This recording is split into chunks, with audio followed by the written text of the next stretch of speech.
견고해 보이던 여권의 지지율이 꺾이고 있습니다.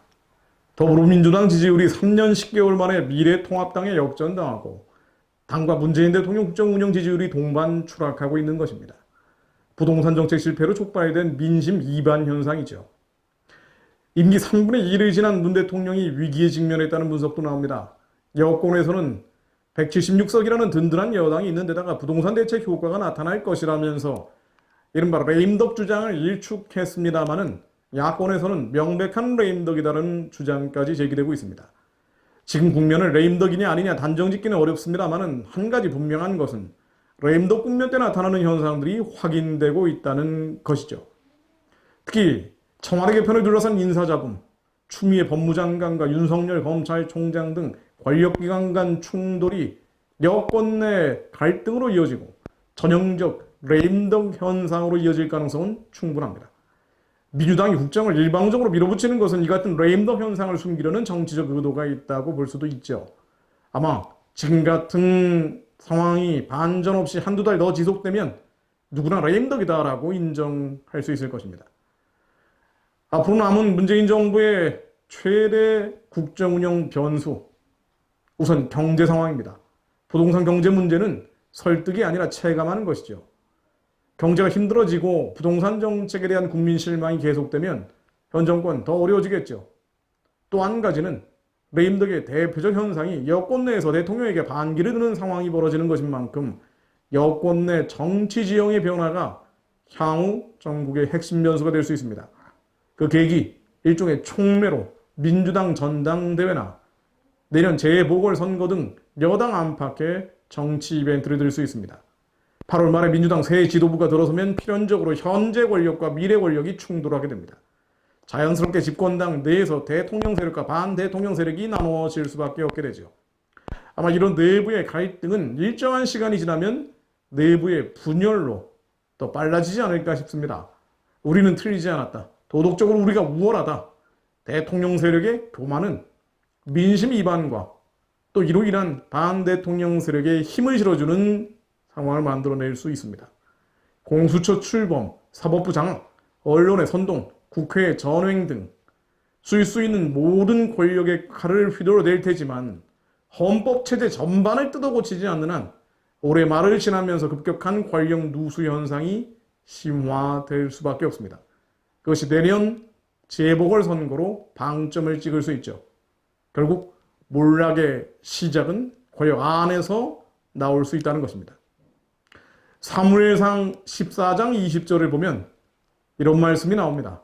사울과 그와 함께한 모든 백성이 모여 전장에 가서 본즉 블레셋 사람이 각각 칼로 그 동물을 침으로 크게 혼란하였더라. 블레셋이 스스로 무너지는 내용이죠. 블레셋은 이스라엘을 공격하러 왔습니다. 그런데 충과부족으로 이스라엘이 몰려 있었죠. 그런데 어마어마한 블레셋 병력이 서로 치고받고 싸우면서 스스로 망해버립니다. 어떻게 이것이 가능했을까요? 그 앞에 15절을 보면은 들에 있는 진과 모든 백성 중에 떨림이 일어났고 부대와 노략군들도 떨었으며 땅도 진동하였으니 이는 큰 떨림이었더라 라는 내용이 나옵니다. Panic sent by God. 하나님이 보내신 패닉이 있었다는 것이죠. 바로 하나님의 큰 떨림, 패닉의 영, 스피릿을 풀어버리신 것입니다. 이것은 또 어떻게 가능했을까요? 또 그 앞절 6절을 보면 요나단이 자기 병 기든 소년에게 이르되 우리가 이 할례 없는 자들의 부대에게로 건너가자. 여호와께서 우리를 위해 일하실까 하노라. 여호와의 구원은 사람의 많고 적음에 달리지 아니하였느니라 라고 선포합니다. 하나님을 절대적으로 신뢰했고요. 완전하신 말씀을 선포했습니다. 그리고 여기에 대한 화답으로 아멘한 남은 자가 있었습니다.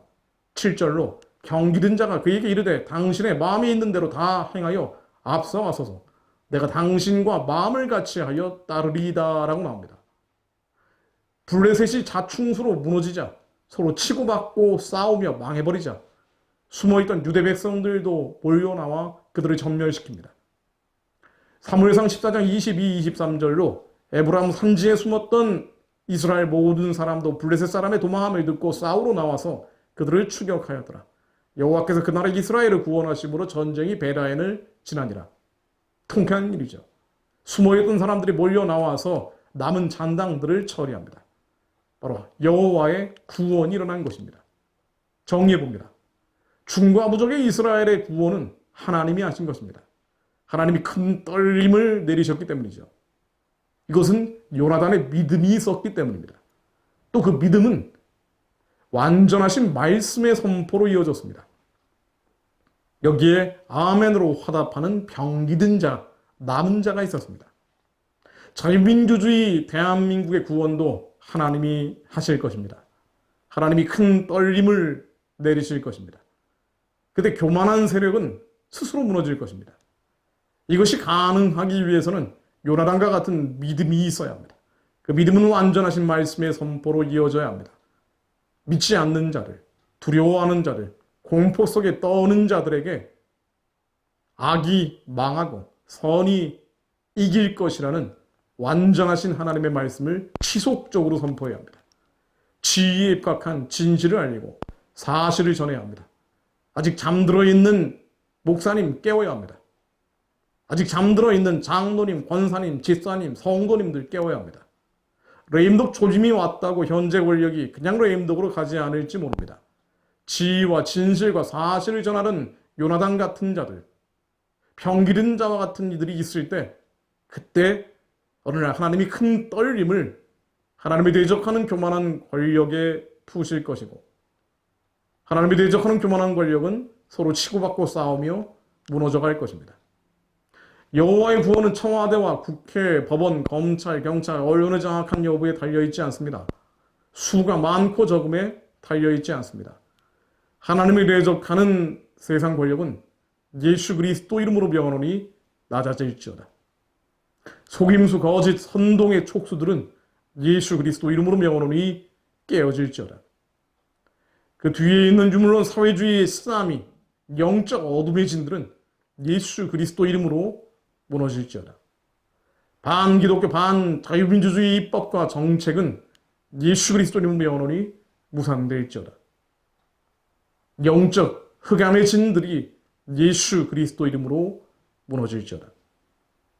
요나단처럼 저희는 예수 그리스도께로 말씀에 의지하여 건너갑니다. 여호와께서 우리를 위해 일하실 것을 믿습니다. 일하여 주옵소서. 일하여 주옵소서. 일하여 주옵소서. 주님께서 이 한반도 위에 놀라운 기적을 이루시며 큰 떨림을 보내실 것을 믿습니다. 예수 그리스도 이름으로 기도했습니다. 아멘.